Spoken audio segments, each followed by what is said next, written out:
Halo, dan selamat datang kembali di pembahasan kita. Pernah nggak sih Anda ngerasa yakin banget soal sesuatu, terus tiba-tiba, jelek, salah total? Rasanya, aduh, nggak enak kan? Kenapa ya ngaku kalau kita keliru itu seringkali susah banget rasanya? Kadang malah kita bela diri atau cari-cari alasan, padahal buktinya udah jelas. Nah, hari ini kita mau coba selami nih, persisnya gimana sih reaksi psikologis kita pas sadar kita bikin kesalahan? Kita akan lihat gimana kita mengukur atau kadang nolak ngukur seberapa salah sih kita ini. Sumber kita kali ini dari bab 9 bukunya Catherine Schultz. Judulnya Being Wrong. Bab ini khusus nanya, sebenarnya seberapa salah kita? Jadi misi kita hari ini yaitu mengupas gimana manusia, kita semua, bergulat sama kenyataan pahit pas keyakinan kita yang udah kuat banget, ternyata keliru. Kita pakai contoh sejarah yang luar biasa menarik tentang harapan, keyakinan, dan kekecewaan besar. Siap ya kita bongkar ini? Oke, kita mundur dulu yuk ke Amerika Serikat abad ke-19. Dulu ada gerakan keagamaan gede banget, namanya kaum Millerite. Pemimpinnya namanya William Miller. Dia ini petani sebenarnya. Tapi bukan petani biasa ya. Dia ini bertahun-tahun gitu, tekun banget mempelajari Alkitab. Detail banget. Betul. Nah, dari studinya itu, Miller sampai pada kesimpulan yang spesifik dan heboh banget pada masanya. Dia prediksi kedatangan kedua Yesus Kristus plus akhir dunia bakal terjadi antara tahun 1843 dan 1844. Bisa dibayangin ya gemparnya waktu itu, prediksi kayak gitu. Iya kan? Menyebar cepat banget kayak api. Ribuan orang jadi pengikutnya. Dan ini bukan pengikut main-main loh. Oh serius banget mereka? Mereka yakin banget. Sampai ada yang jual harta, ninggalin kerjaan, benar-benar siap menyambut akhir zaman versinya Miller ini. Seluruh hidupnya ditaruh di keyakinan itu. Tapi, tanggal prediksi pertama, Maret 1844, datang terus, lewat gitu aja. Nggak terjadi apa-apa. Mulai goyah dong harusnya. Ada bingung dikit tapi semangatnya belum padam. Miller sama pemimpin lain lalu ngitung ulang, dapat tanggal baru. Lebih pasti katanya, 22 Oktober 1844. Nah, kali ini antisipasinya lebih gede lagi. Dan ketika tanggal 22 Oktober itu juga lewat, nggak ada apa-apa. Nah, itulah yang kemudian dikenal sebagai kekecewaan besar, the great disappointment. Tapi kata kecewa kayaknya terlalu ringan ya buat gambarin dampaknya. Jauh lebih dalam dari sekedar kecewa. Ada catatan dari pengikutnya waktu itu, kayak Luther Butzel. Dia nulis gimana setelah tanggal itu lewat, koran gerakan mereka berhenti terbit, pertemuan rutin bubar. Jadi kayak kehilangan arah gitu ya? Ya, dia bilang semua orang merasa kesepian, hampir nggak ada keinginan buat ngobrol sama siapapun. Ada lagi Hiram Edson, dia cerita pagi setelahnya itu, rasanya kepedihan kekecewaan yang tak terlukiskan. Dia sama teman-temannya cuma bisa nangis. Ini bukan salah tanggal doang, ini krisis eksistensial buat mereka. Nah, persis di titik inilah inti persoalan psikologis yang dibahas Schultz di bab 9 itu muncul. Jadi ketika kita dihadapkan sama bukti telak kalau kita salah, apalagi salahnya segede ini, pertanyaan pertama yang muncul di kepala kita, sadar atau nggak sadar, itu bukan cuma, saya salah ya, tapi lebih ke arah, seberapa besar sih salahnya saya ini? Jadi bukan sekedar iya atau tidak, salah atau benar, tapi ada gradasinya gitu ya. Kayak nyoba ngukur, ini melencengnya seberapa jauh sih? Persis. Dan ini tantangannya double. Secara intelektual, itu udah susah. Kita mesti coba runut lagi langkah kita mikir, di mana ya persisnya saya mulai salah? Apakah asumsinya, hitungannya, atau apa? Oke. Tapi secara emosional, ini jauh lebih berat lagi. Menerima skala penuh kesalahan kita, apalagi kalau itu nyangkut keyakinan inti yang udah jadi pegangan hidup, itu rasanya kayak tanah di bawah kita ambles, mengancam banget rasa diri identitas kita. Waduh, iya sih. Kebayang banget. Buat kaum Millerite itu pasti rasanya dunia runtuh total. Mereka jadi harus nanya ke diri sendiri kan? Ini semua omong kosong dong? Atau tanggalnya aja yang salah, tapi intinya benar? Atau gimana nih, ada penjelasan lain nggak? Tepat. Dan gimana cara mereka ngejawab pertanyaan seberapa salah ini, nah itu yang nentuin gimana mereka respon selanjutnya. Dan ini sama sekali nggak seragam jawabannya. Itu kelihatan banget ya dari reaksi mereka yang macam-macam. Catherine Schulz nunjukin ini kayak spektrum respons gitu terhadap kesalahan. Di satu ujung ada yang namanya penolakan total. Jadi beberapa pengikut yang paling fanatik itu nolak sama sekali buat ngaku ada kesalahan. Loh, gimana caranya? Kan buktinya jelas, dunianya baik-baik aja, nggak kiamat. Nah, ini dia pintarnya pikiran manusia berkelit. Mereka argumennya gini. Kristus emang datang kok tanggal 22 Oktober itu, tapi bukan secara fisik turun ke bumi. Oh, terus gimana? Melainkan secara spiritual, misalnya masuk ke ruang Maha Kudus di surga buat mulai fase kerja barunya, atau ada juga yang bilang masuk ke dalam hati para pengikut yang setia. Ada editor Miller Wright namanya Enoch Jacobs, dia nulis intinya kita kira salahnya di luar sana, padahal salahnya itu ada di dalam diri kita. Semacam teologi baru gitu buat nyelamatin keyakinan intinya. Wow, jadi diinterpretasi ulang total ya kejadiannya biar keyakinan dasarnya nggak gugur. Menarik banget. Terus ujung spektrum yang lain gimana?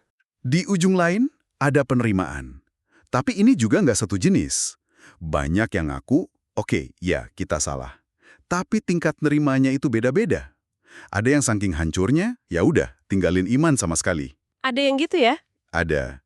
Ada juga yang ninggalin agama terorganisir, tapi ya tetap percaya secara pribadi aja. Dan ada juga kan kelompok yang menarik, yang mereka terima kalau Miller salah soal tanggal, tapi nggak salah soal kedatangan Kristus. Nah, iya.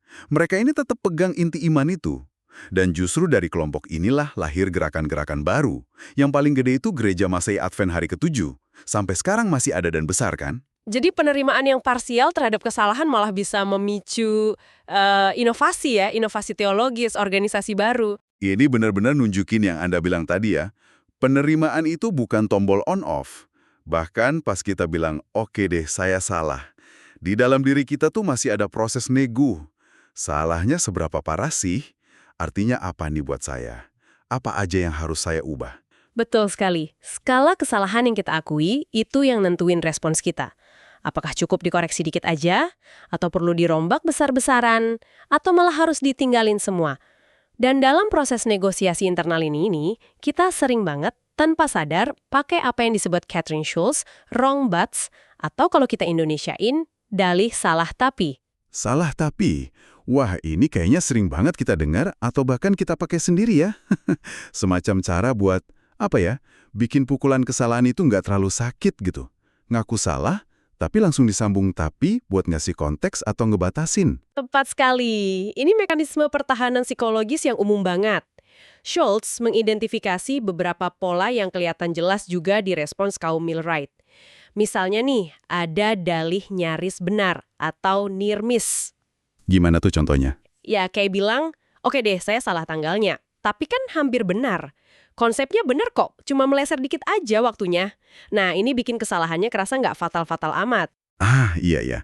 Kayak kalau kita nyasar dikit terus bilang, ya salah sih tapi cuma kelewatan satu belokan kok. Gitu kali ya? Bisa jadi, bisa jadi. Terus ada lagi dalih tak terduga atau out of left field. Ini kayak bilang, saya salah karena ada faktor X nih yang nggak saya duga atau nggak saya perhitungkan. Oh, jadi kayak nyalahin faktor luar gitu. Ya, mungkin nyalahin rumitnya teks Alkitab, atau mungkin ada gangguan ilahi yang bikin rencananya berubah. Jadi sebagian beban kesalahannya dipindahin keluar diri. Oke, terus ada lagi. Ada dalih hanya masalah waktu atau time frame. Ini bunyinya gini, emang sih kelihatannya saya salah sekarang. Tapi lihat aja nanti, bakal kebukti bener kok. Ini jelas banget di Miller dan pengikutnya yang tetap yakin kiamat itu udah dekat banget, meski tanggalnya salah. Kesalahannya dianggap cuma penundaan, bukan pembatalan. Dan satu lagi yang menarik nih, yang dipakai Miller sendiri juga kan katanya. Betul. Yaitu dalih lebih baik aman daripada menyesal atau better safe than sorry. Logikanya, saya emang salah soal tanggalnya. Tapi ini kesalahan yang benar untuk dibuat. Maksudnya gimana tuh kesalahan yang benar? Argumennya, ya lebih baik saya salah ngasih peringatan soal bahaya yang saya yakini nyata, daripada saya diem aja nggak ngingetin terus orang-orang celaka. Jadi niat baiknya dijadiin pembenar buat kesalahan prediksinya. Poin penting dari Schulz ini, kalau saya nggak salah tangkep ya, bukan berarti dalih-dalih salah, tapi ini selalu bohong atau nggak valid sama sekali. Kadang kan emang ada faktor tak terduga, atau niat kita emang baik, tapi kita cenderung pakainya secara defensif gitu ya. Bahkan pas di hati kecil kita tahu kalau kita benaran keliru, ada semacam rasa lega yang aneh gitu pas kita berhasil menjelaskan kesalahan kita. Seolah-olah kalau udah bisa dijelasin, kadar salahnya jadi berkurang. Tepat sekali. Penjelasan itu entah akurat atau cuma dalih, ngasih kita semacam kendali naratif gitu atas kejadian yang bikin gak nyaman itu. Ini bantu kita ngelola disonansi kognitif sama emosi negatif yang muncul pas sadar salah. Oke. Nah, terus gimana dengan si tokoh utamanya sendiri, William Miller? Gimana dia secara pribadi ngadepin kekecewaan besar ini? Dia kan sumbernya nih. Respons Miller ini seperti yang dia tulis di esai judulnya Apology and Defense, menarik banget karena nunjukin dualitas yang kita omongin tadi. Di satu sisi, ada tingkat kejujuran yang, lumayan mengagumkan ya, buat pemimpin gerakan segede itu yang prediksinya gagal total. Dia ngaku salah, secara terbuka gitu. Iya, dia nulis secara eksplisit. Saya akui kesalahan saya kecewa seperti halnya para saudara Advent lainnya. Dan yang lebih bikin kaget, dia nolak teori-teori penyelamatan baru yang diajuin beberapa pengikutnya. Kayak teori pintu rahmat udah ditutup, atau kedatangan spiritual itu. Dia bilang terus terang aja dia nggak yakin sama teori-teori itu.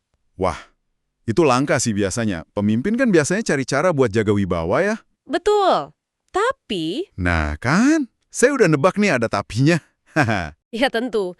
Di sisi lain, pengakuan salahnya Miller itu terbatas banget. Cuma di aspek teknis, yaitu soal nentuin tanggal. Keyakinan intinya bahwa kiamat itu udah deket banget, itu sama sekali nggak goyah. Dia tetap percaya itu bakal segera terjadi, cuma waktunya aja yang ditunda. Dan di sini dia pakai dalih yang tadi, yang lebih baik aman. Persis. Dia argumennya dia nggak merasa bersalah secara moral. Karena dia udah ngelakuin tugasnya buat ngingetin dunia berdasarkan apa yang dia yakini benar waktu itu. Meskipun prediksinya salah soal waktu, tindakannya dianggap benar secara niat.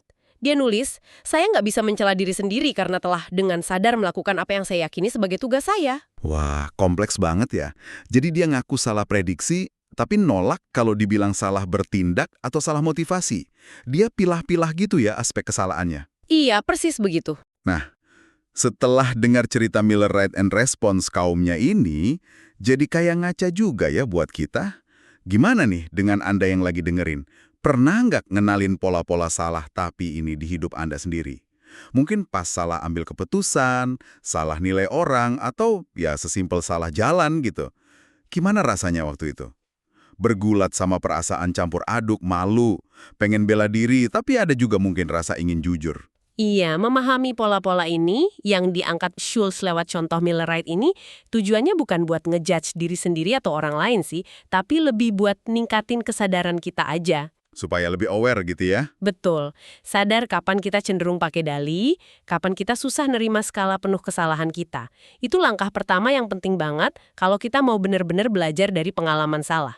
Kalau nggak sadar, ya kita mungkin bakal ngulangin pola yang sama terus. Oke, jadi kalau kita rangkum nih dari eksplorasi kita hari ini, menghadapi fakta kalau kita salah itu ternyata bukan kejadian sesaat, tapi sebuah proses. Proses yang rumit, seringkali emosional, dan penuh negosiasi di dalam diri. Kita jarang nerima gitu aja plek, kita coba ukur, kita coba jelasin, kita coba kecilin dampaknya, atau kadang ya, kita tolak mentah-mentah. Kisah kekecewaan besar kaum Millerite ini jadi kayak jendela ya buat ngelihat berbagai macam cara manusia merespon pas dunia yang mereka yakini tiba-tiba ternyata keliru. Dan mungkin sebagai bahan renungan penutup nih buat Anda, apakah mekanisme salah tapi ini selalu berarti jelek? Selalu tanda kita lemah atau nipu diri sendiri? Schultz kayaknya ngasih sinyal kalau ini bisa juga dilihat sebagai mekanisme coping yang manusiawi. Cara kita ngelindungin diri dari guncangan emosi dan pikiran pas sadar keliru. Jadi bisa ada gunanya juga ya? Mungkin. Pertanyaan reflektifnya jadi gini. Kapan sih dalih ini berfungsi kayak pelampung sementara yang bantu kita tetap bertahan dan bangkit lagi? Dan kapan dia malah jadi jangkar yang bikin kita nggak bisa benar-benar paham pelajaran dari kesalahan itu dan nggak bisa maju dengan pemahaman baru? Nah, ngebedain keduanya dalam situasi kita masing-masing, itu tantangannya. Wah, pertanyaan yang dalam tuh buat dibawa pulang. Oke deh, terima kasih banyak sudah menyimak diskusi mendalam kita hari ini. Sampai jumpa di penjelajahan kita berikutnya.